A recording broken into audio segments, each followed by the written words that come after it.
और आज भगवान को 6 दिन उम्र हुई है। आज भगवान की 6 दिन उम्र हो गई। गौ माता के मूत्र से, दूध से, दही से, घृत से और शहद, यमुना जल स्नान करवा के भगवान को गौ माता के घी में बाती डालकर कांसे की थाली पर काजल बनाया है और पहली बार लाला की आंखों में काजल का अभिषेक करवाया है। क्या करवाया? हाँ, पुराने जमाने में माताएं अनपढ़ थी पर काम पढ़े लिखे करती थी। अब छोरियां हो गई पढ़ी लिखी और काम करती हैं अनपढ़ के। बड़ा मुश्किल हो गया है महाराज। पहले काजल का अभिषेक होता था बालकों को, हर ऐसे ऐसे हल चलाती थी अम्मा, और चश्मा लगे ही ना हो। फिर कांसे की थाली पे जब से चश्मा लग गया, कांसे की थाली गायब हो गई और चश्मा ना लगे बच्चों की आंखों पे, तो उसके लिए क्या उपाय है? तो सीधा उपाय है। क्या उपाय करे महाराज?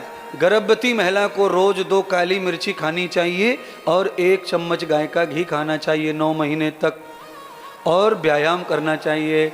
फिर इसके पेट में जो बालक है उसे 70 साल तक चश्मा लगने वाला नहीं है।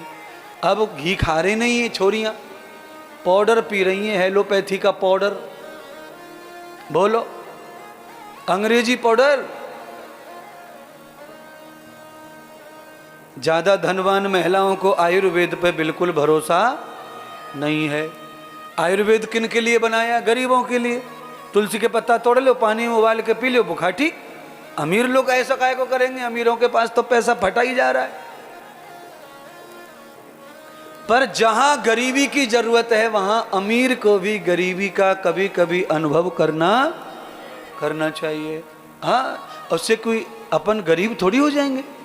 गरीबी का प्रदर्शन करने से गरीब थोड़ी हो जाएंगे। लक्ष्मी तो भाग्य में लिखी हुई है, वो तो वही रहने वाली है। पर हम गरीब हो जाएं कहाँ? जहां जरूरत पड़े वहां। अच्छा, लोगों का व्यवहार बड़ा कमजोर हो गया। जहां उनको गरीब बनना है वो वहां अमीर बनते हैं। अमीर, हाँ अमीर मंदिर जाएंगे बिहारी जी के, अमीरी दिखाएंगे, रुपया निकाल के देंगे। वहां पे खड़े रहते हैं कुछ लोग, उनको हमें दर्शन कराओ, जल्दी करवाओ, जल्दी। अच्छा, बिहारी जी भी इतने ज्यादा फ्री हो चुके हैं पंडों के साथ में कि 500 रुपये में फटाक से दर्शन दे देते। बड़ा मुश्किल है महाराज। 500 रुपये में बिहारी जी का दर्शन हो रहा है तो फिर भजन करने की क्या जरूरत है? काहे को जप करें, काहे को तप करें, काहे को अंडा छोड़ें, काहे को मांस छोड़ें, काहे को तम्बाकू छोड़ें, काहे को झूठ छोड़ें, काहे को लड़ाई छोड़ें, काहे को चुगली छोड़ें, काहे को चांटी छोड़ें। ये सब करते कराते वृंदावन आ जाओ, 500 पकड़ाओ, दर्शन करो, हंडा भोड़ो और निकल पड़ो घर को। सबरे पाप धुल गए, दर्शन हो गए बिहारी जी के। और इससे भी कम और है, इससे भी कम है।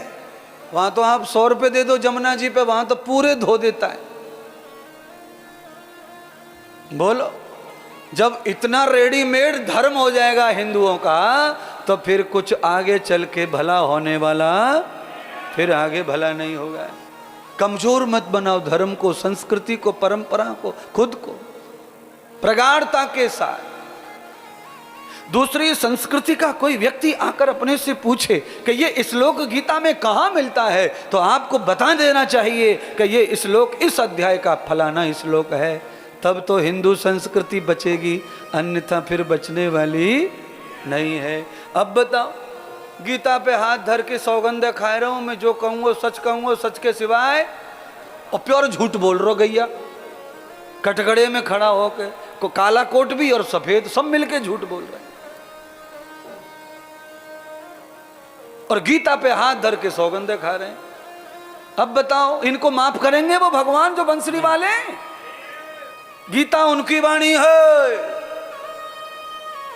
मेरे से कहे बगैर रहा जाता नहीं है। परेशान है मुझसे सब, इसीलिए मैं भी जल्दी निकल रहा हूं दुनिया से बाहर, क्योंकि गीता की सौगंध मैं तो कभी खाने वाला नहीं। मार दो, मारना है तो।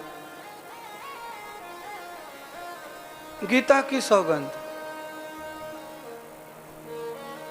बोलो, गंगा जी की मैं गंगा मैया ही सौगंध खा, गंगा मैया ही सौगंध, मैंने तो जी कही नहीं बात, गंगा मैया। अच्छा गंगा मैया का तो ठीक है, वो तो जड़ है, वो मरेगी ना सौगंधे से, हम तो मरेंगे। हमारी भी गुरु जी की सौगंध और जाते जाता का विश्वास। बता गुरु जी, अबे गुरु जी अपने गुड्डू की खास 22 सालों को मर जाए, मेरी क्यों खा रहे? मेरे कहने से कौन मर रहा भाई, और मरे तो मर जा, कौन सी धरती पे वजन कम है रो।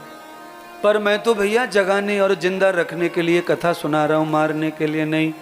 हाँ मैं किसी को नहीं, पर सौगंधें बिल्कुल भी खानी नहीं। क्यों खा रहे हो?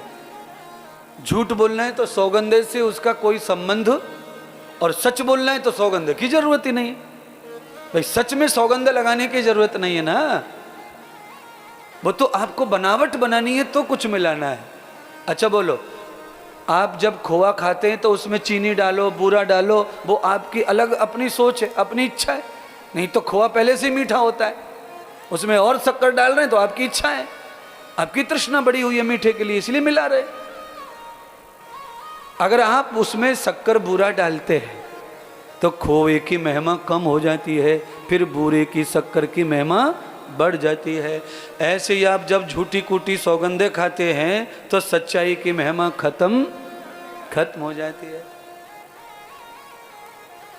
आप खोआ खा लो, मीठा होता है, शुगर नहीं बढ़ेगी, और आप शक्कर की 1 चम्मच खा लो, अभी बढ़ जाएगी अगर शुगर वाला कोई मरीज है तो। और खोआ खाएंगे नहीं बढ़ेगी, क्योंकि वो प्राकृतिक मीठा है। खोए के अंदर जो मिठास है वो प्रकृति का है, और शक्कर जो है वो बनावटी। आपको चाहे 500 शुगर है, आप गन्ना चूस लो दाढ़ से, शुगर बढ़ नहीं सकती। उसी गन्ने की शक्कर खा लो, अभी बढ़ जाएगी। परमात्मा ने जो तुमको दिया है, अगर वो भोगते हैं तो आपका रोग कभी बढ़ने वाला नहीं है, रोग खत्म हो जाएगा।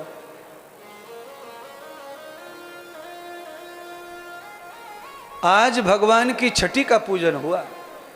आपके घर में भी बालक हो तो छठी पूजन जरूर करवाना। छठी पूजन में गौमूत्र से पहला स्नान होता है 6 दिन के बाद। अब ये जमाना नहीं है मेरी बात मानने का, पर अब मानेंगे तो फायदा ज्यादा मिलेगा, क्योंकि इस समय वायरस ज्यादा है। उस समय वायरस बहुत कम थे जब ये सब होता था, और वायरस की वजह से ये सभ्यता, ये भी आयुर्वेद का सिद्धांत भागवत में आया है। गौमूत्र की सेवा लो, गाय का ताजा दूध आंचल से, थन से बालक के ऊपर छिड़को, बाल्टी में लाओ, फिर लोटे में लो, फिर निलाओ, दूध ठंडा हो जाता है, उसकी वैल्यू कम हो जाती है। आंचल का दूध बालचे पे छिड़क के मारो, आंचल में से, थन में से, बच्चे की पूरी बीमारी खत्म हो जाती है। गर्म दूध आंचल का जब पड़ता है तो बच्चा इतना सुंदर हो जाता है कि फिर जॉनसन्स बेबी लगाने की जरूरत पड़ती नहीं है। हाँ, अच्छा आप में से कोई दूध से अपने बच्चे को नहलाता है? मैं चैलेंज कर रहा हूं, मेरे कहने से आप अपने बच्चे को 6 दिन के बाद गौमूत्र से, गाय के दूध से, घी से, शहद से और यमुना नदी जल से, किसी भी नदी के जल से, बारिश के जल से स्नान करवा दो। और मैं चैलेंज कर सकता हूं 100 वर्षों तक उसके शरीर पर कभी भी चमड़ी का कोई रोग आ जाए, आ ही नहीं सकता। और जॉनसन्स में घुस जा 15 साल में दुनिया भर के रोग आएंगे। शरीर खराब हुए जा रहे हैं, कोढ़ शरीर में हो जाता है, चटके पड़ जाते हैं, पटके पड़, सब शरीर की बीमारी आ जाती है। क्योंकि आप ज़्यादा जल्दी, जब चमड़ी नाजुक है तो हमें केमिकल का प्रयोग बहुत कम करना चाहिए। ज़्यादा केमिकल पुताई हो जाती है बचपन में, तो फिर जैसे ही शरीर में हार्मोन्स क्रिएट होते हैं तो शरीर में फिर चमड़ी के रोग भी पैदा होने लगते हैं।